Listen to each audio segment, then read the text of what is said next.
But if we go through a market change and prices drop, and they could actually be what might be called upside down.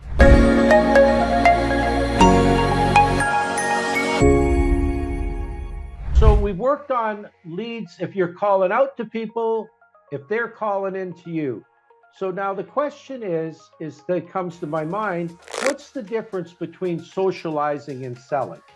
Well, the answer to that question, the difference between socializing and selling, is the one-stop listing appointment.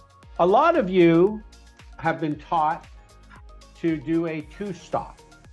Go take a look at the house, build some relationships, etc., and then gather your notes, then go back to the office, do some homework, and then come back. But the truth of the matter is, the difference between a one-stop and a two-stop is really just one stop. And what I did was I created a checklist for you. But there's 3 facts of life I want to go over with you before we talk about the checklist.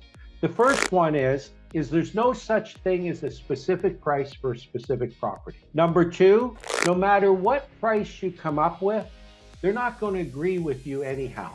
Number 3, you've got to learn to make adjustments at the house.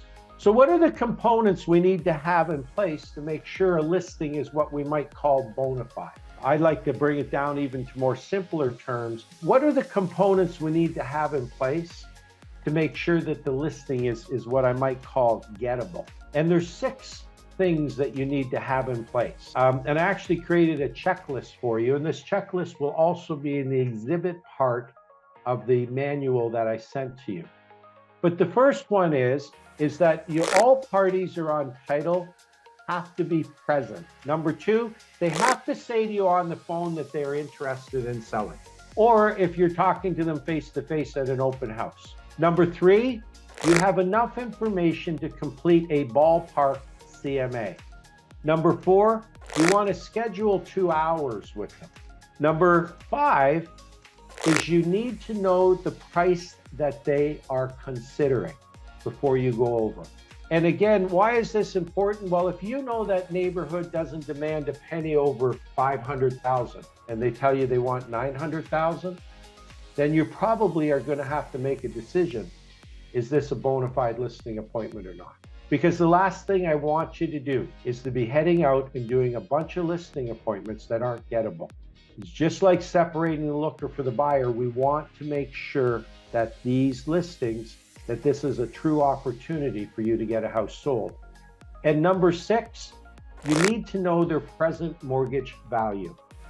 Now, at one time, the idea was when you bought a house, you got yourself a mortgage, and the idea was eventually over a period of time, you want to pay that mortgage off.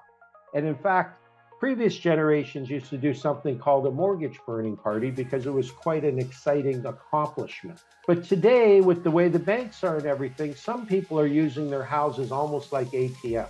And as long as property values are heading upwards, there's no issues with that. But if we go through a market change and prices drop, and they could actually be what might be called upside down. In other words, they actually owe more money on the house than what they could sell it for. So you need to know in advance what their mortgage balance is. If those 6 components are in place, gang, and everything looks good, then you've probably got a listing appointment that's certainly gettable, meaning you can walk in the door and take that listing if you choose to. Please subscribe below to receive all the videos and let us know what you think. We'd love to hear from you. I'm Mark Leader. See you soon.